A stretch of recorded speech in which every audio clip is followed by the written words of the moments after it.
Nə oldu tutdular da onu. Özbəkistan amma danışır, deyim gedir, biraz imkansız deyim gedir. Biraz da güptonla məşğul ol da. Elə bir güptoz eləyir ki, yəni mən çox adam gələndə, qapının ağzında çox adam olsun. Hamı deyir ki, bu doğrudan bir nəsə xeyri var. Gəlir, şey deyir, başıma ağrı kəsdi. Hə, biraz kəsdi, amma biraz qalıb amma şey. İnanc da, güpnozdur. Onu tutdular da, onu tutdular.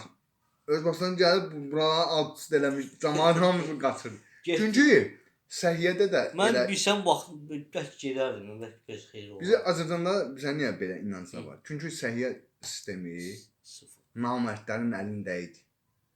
Ramiz Mehdiyevin qızı böyük vəzifəsi var idi. Hamısı dərmanlar da elədi. Monopoliyadır. Bildiyin necə özləri gətirirlər. Deyirlər, məsələn, o qədər şey olub. Adi doğum evlərində Nuturlankdan, nə bilim, hipdən, kimyavi yeməklərdən basırlar ki, pul alsınlar. Faiz alırlar axı.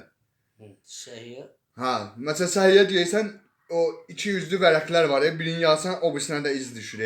Nəyə görə də o, bilsən? Aparır şirkətə verir ki, bu qədər dərmanımı yazmışam. Pul ver. Elə də. Görməmsən, heç həkimə gələndə çantalı, belə kostyumlu oğlanlar gəlir. Dərman təqdimatı deyirlər də.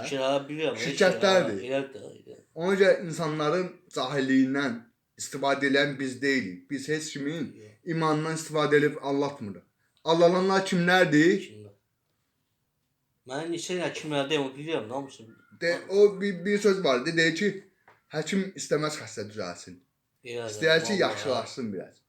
Düzəlməyini istəsə xəstə qalmaz ki.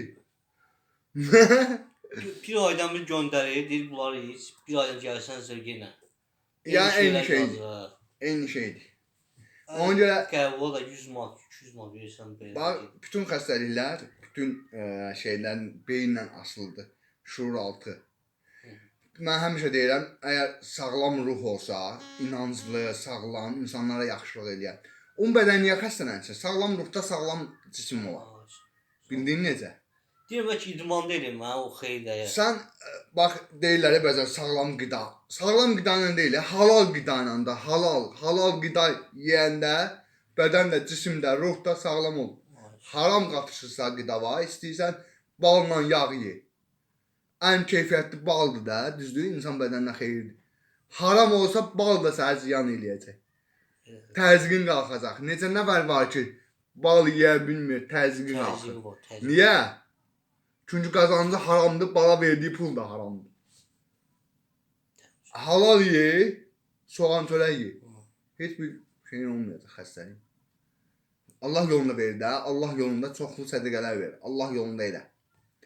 İnşallah ki, bir səbəb yaradarıq ki, nə qədər insanlar var ki, mənə müraciət edənlərin %90'ı düzəlir. Yerdə qalan da vərəqlər var. Orada nə qədər seansa gələn insanların qeydiyyatı var. Yəni adların, soyadın və nə cür təsir eləyib bu xəstəlik. Yüzlərlə. Çoxsu məmnun qalıb və şəfa tapıb var. Bildiyin necə? Və o %10% niyə düzəlmir? Sərf eləmir mənim dediklərim. Bildiyin necə? Mən sərf eləmir də. Məsələn, deyirəm günah eləmə, deyir, axı mən pulu günahla qazanmam. Deyirəm, içki satma. Deyir, axı mən ruzsuz qalaram. Sən bilmir ki, ruzu içkidən gəlmir. O iynə dərmanlara gedir, həkimə gedir onun pulu. Amma içki satmasan, halal qazansan, görərsən ki, uşaqların da yaxşıdır, özün də yaxşısan, evlərin də hamısının bəxrlı. Məsələn, ağacın dibinə neft töksən inkişaf eləyər, yoxsa pak su? Su. Əlbəttə ki, sən araqla, neftlə də, acı bir şeylə, zəhərlə həyat qurmaq istəyirsən və deyirsən, yaxşı olacaq. Mümkün deyil. Çubuq bəlkə bir dənə vuraq. Çubuq demə, pis başa düşürlər. VRP, vicdan rahatlama terapisi.